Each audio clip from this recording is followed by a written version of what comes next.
लेकिन बुरा भी तो तुम्हारी वजह से हुआ ना। तो मैं क्या करूं? टेप लगा के डांस कर।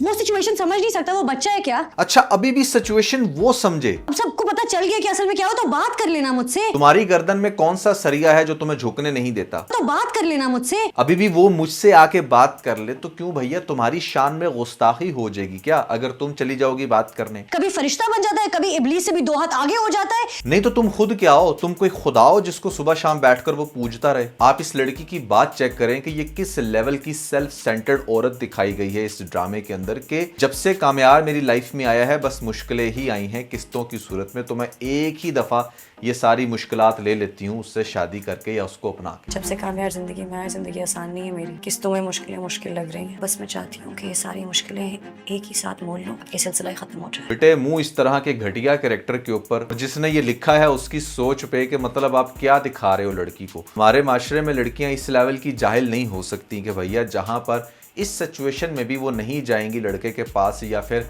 माजरत करने की कोशिश नहीं करेंगी। इतना सब कुछ उस बेचारे के साथ हो गया, लेकिन अभी भी इस आयरा कैरेक्टर को दिखाया जा रहा है कि ये अपने ईगो के अंदर और पता नहीं कौन सी इसकी सेल्फ रिस्पेक्ट है जिसका इसने मकबरा बनाना है, ये जाकर हमारे कामयार से सॉरी नहीं कर सकती। वो इंसान जो इतने बुरे तरीके से टूट चुका है ये उससे जाकर माजरत नहीं कर सकती क्योंकि इसने ट्रस्ट नहीं किया लास्ट मोमेंट पे। ये अभी भी ये बात कह रही है कि मैं एक ही साथ सारी मुश्किलें ले लेती हूँ। वाह भैया वाह। सबसे ज्यादा हैरानगी मुझे लेटेस्ट एपिसोड में ये पॉइंट देखकर हुई कि जहां पर मुझे कल तक के रिव्यू में मैंने ये बात डिस्कस भी किया, ऐसा लग रहा था कि जैसे शायद इसका बाप जाकर अपॉलॉजी करेगा, लेकिन अपॉलॉजी करना तो दूर की बात है, वो तो उल्टा अभी भी जाकर इसको ये कह रहा है कि खुदा के लिए हमारी जान छोड़। And to be very honest मुझे ये सीन भी बड़ा ही स्टूपिड लगा कि जहां पर आपने क्यों दिखाया यार एक अच्छे खासे बंदे को कि वो फिर शराब पीकर चला जाता है उनके घर का दरवाज़ा खटखटाने, और यहाँ पर शराब वाली कंडीशन भी नहीं थी टू बी वेरी ऑनेस्ट, वो अपने सेंसेस में ही था if I am not wrong.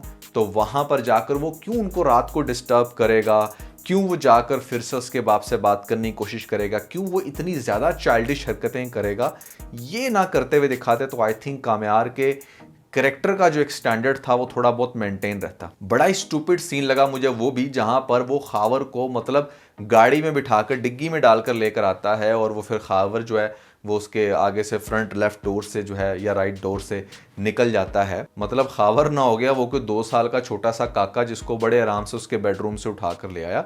इस तरह तो आप किसी लड़की को भी नहीं उठा कर लेकर आ सकते, वो भी थोड़े बहुत हाथ पांव मारेगी। ये तो फिर अच्छा खासा एक फुल हाइटेड बंदा है जो कि एज में भी इससे ज़्यादा मस्कुलर भी है, वो कुछ छोटा सा काका नहीं है। वो क्यों आराम से आकर इसकी गाड़ी में बैठ जाएगा और फिर फ़ौरन से वो भाग जाएगा। That scene was really stupid. मेरे ख्याल से इसकी ज़रूरत नहीं थी। इस तरह के बहुत सारे और भी पॉइंट मैं डिस्कस करूंगा आज के इस वीडियो में, साथ में ये भी कि क्या भैया कामयार जो है वो लास्ट में जाकर मर जाएगा। तो काफ़ी इंटरेस्टिंग ये रिव्यू होने वाला है। फिर जो नए लोग आए मेरे चैनल पर, अगर आप लोगों ने अभी तक इसको सब्सक्राइब नहीं किया तो जल्दी से कर लें क्योंकि यहाँ पर पाकिस्तानी ड्रामास के बेहतरीन रिव्यूज दिए जाते हैं। PK Luxus. We don't sell crap. Latest episode देखकर फाइनली मुझे ये बात पता चली कि भैया इस ड्रामे के अंदर एक्चुअली में जो सही वाली विलन है वो फारिया या फिर खावर नहीं बल्कि आयरा खुद है। ना सिर्फ आयरा बल्कि इसकी पूरी फैमिली को नेक्स्ट लेवल का टॉक्सिक दिखाया गया है। इसकी पूरी फैमिली के अंदर अगर कोई एक सेंसिबल बंदी है तो वो इसकी बड़ी बहन फरियाल, जिसको शुरू से ही थोड़ी बहुत अंडरस्टैंडिंग थी कि कहाँ पर आयरा गलत कर रही है और कहाँ पर इसके घर वाले। जबकि अगर देखा जाए इसकी माँ को तो उसको भी बड़ी तकलीफ है कि क्यों आ गया भैया रात को, इसकी दिन रात हराम करने वाले ये खुद हैं।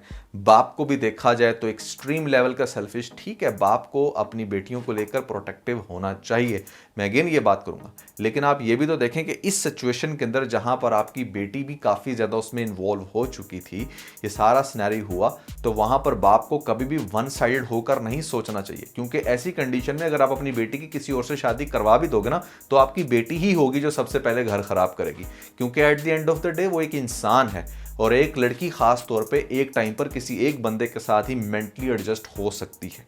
और यहाँ पर आपकी बेटी भी जो है ना वो एक अजीब ही ग्रूमिंग आपने की है उसकी कि वो बिल्कुल भी एक्सेप्ट नहीं कर रही फ्रॉम द डे फर्स्ट कि वो खुद कितना ज़्यादा चाहती है खावर को, यहाँ पर अपने माथे पर बल नहीं आने देती, लेकिन हरकतें सारी वो करेगी जिससे वो बंदा उसके पीछे पीछे। बहुत ही पैथेटिक यहाँ पर राइटिंग हुई है जहाँ पर आपने इस सिचुएशन में भी आयरा के कैरेक्टर को थोड़ी सी एफर्ट करते हुए नहीं दिखाया गया। एटलीस्ट आपको चाहिए था कि वो 1-2 दफ़ा अप्रोच ज़रूर करती, वो जाती और बार बार उससे एक्सक्यूज करने की कोशिश करती। अब तक तो आयरा भी समझ चुकी है ना कि कामयार किस पर्सनालिटी का बंदा है, क्या उसकी मेंटालिटी है, थोड़ा सा बचगाना ज़रूर है but he is very mature age well on the same time. ने खुद को बड़ा चेंज भी किया। तो आप क्यों नहीं जाओगे यार, क्यों नहीं माजरत करोगे, या क्यों नहीं फिर से रीयूनाइट होने की कोशिश करोगे, या बस ये सोचोगे कि हाँ बस ठीक है, जो गलतफहमी थी वो दूर होगी, अब तू भाड़ में जा।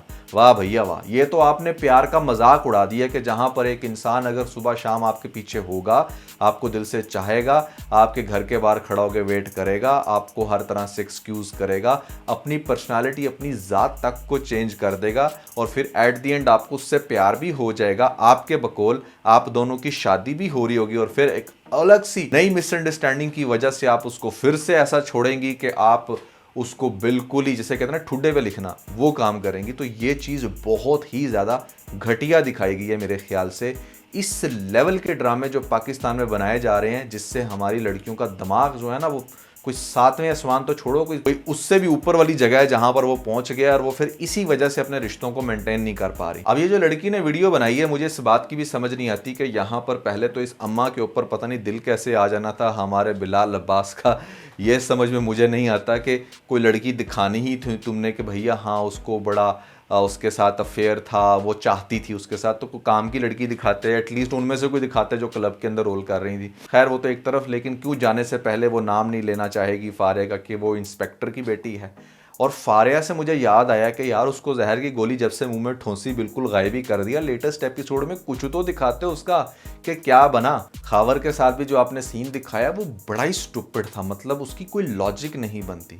और तो और यहाँ पर आपने दिखा दी कि बेचारा नशे में धुत इस हद तक गया कि जाकर हो गया एक्सीडेंट और फिर उसके बाद हॉस्पिटलाइज हो जाता है। तो क्या यहाँ पर खावर की कामयार की डेथ हो जाएगी?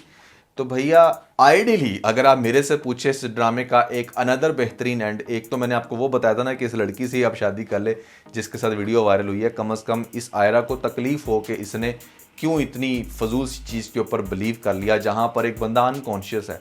मैंने एक बात जब ये वीडियो वाली हुई थी मैंने तब भी ये कही थी कि यार ऑब्वियसली उसको कोई ड्रग दिया होगा तो वो अनकॉन्शियस होगा, और वो चीज़ वीडियो में भी वाज़िया हो रही होगी कि वो अपने हवास पे उस टाइम कंट्रोल नहीं कर पा रहा, या और किस तरीके से वो किस सिचुएशन में वीडियो बनी है, तो आप वीडियो से भी जज कर सकते हो। तो आपने दिखाया भी ये ड्रामे के अंदर, बताया भी ये कि उसको एक स्पेसिफिक ड्रग दिया गया था, तो इसने वीडियो से ही क्यों नहीं जज किया कि यार कुछ तो दाल में काला है या ये गलत भी हो सकता है। और तो और इस सब के बावजूद उसने कामयार की बात तक सुनना गवारा नहीं किया। जिस शख्स के साथ ही अपनी पूरी ज़िंदगी गुजारने जा रही थी उसके साथ सिग्नेचर करके हर तरह से आपने एडजस्ट करना था, वहाँ पर आप चाहे कोई भी कंडीशन हो, चाहे हस्बैंड की तरफ से या वाइफ की तरफ से, एटलीस्ट आपको सुनना ज़रूर चाहिए, थोड़ा सा न्यूट्रल होकर, काम डाउन होकर सिचुएशन को अंडरस्टैंड करना चाहिए। उसके बाद decision making definitely it's totally up to you, आप जो भी लेना चाहो, लेकिन इसने वो कुछ नहीं किया। कामयार या तो उस लड़की के साथ शादी कर लेता, या दूसरा एंड इसका यही बेहतरीन बनता है कि यहाँ पर एंड पर कामयार की डेथ हो जाए और तमाम उन व्यूवर्स को जो ख़ास तौर पे आयरा के बड़े फ़ैन हैं उनको भी थोड़ी सी आग लगे कि हाँ भैया एटलीस्ट किसी भी तरह से ये बंदा डिज़र्व नहीं करती थी। और या फिर आप दिखा दो कि अच्छा यार इन जनरल आयरा के करैक्टर को एक सारी ज़िंदगी के लिए सबक मिला जिसकी उसने कदर नहीं की, वो उसको हासिल नहीं कर सकी।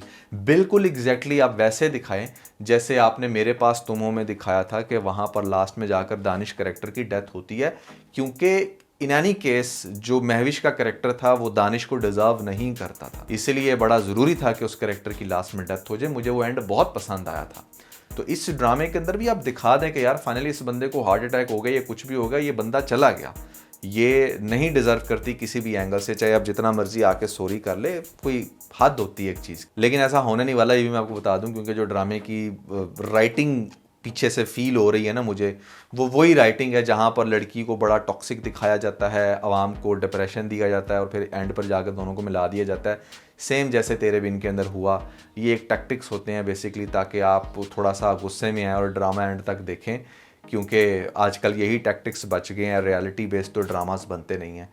बट ओवरऑल इस ड्रामे की जो एंडिंग होगी वो अपनी तरफ से ये हैप्पी ही करेंगे, बट मेरी तरह बहुत सारे लोग होंगे जो उस हैप्पी एंड से हैप्पी नहीं होंगे, क्योंकि जिस लेवल का आपने एक टॉक्सिक कैरेक्टर दिखा दिया, जिस तरह उसको बिल्कुल भी डिक्लाइन नहीं होते हुए दिखाया जा रहा, वो अपनी ही उस धुन के अंदर है और आज भी वो अजीब बातें कर रही जिनका रेफरेंस मैंने इस रिव्यू के स्टार्ट में दिया। कहीं से भी ये जस्टिफाई नहीं करता कि मतलब आप एक ऐसी लड़की के साथ एक इतने ऑनेस्ट और इतने प्यार करने वाले इंसान को जोड़ दें। मेरे इसके ऊपर ये हैं रिमार्क्स, आप लोगों के क्या हैं आपने मुझे कमेंट्स के अंदर ज़रूर बताना है। इसके अलावा अगर आप लोगों ने हमारा लेटेस्ट टीबीस नहीं देखा जो कि बेसिकली हिना अफरीदी के बारे में है, तो ऊपर आपको लिंक मिल जाएगा, जल्दी इस लिंक पे क्लिक करके वीडियो देख के अपना फीडबैक मुझे ज़रूर दीजिएगा।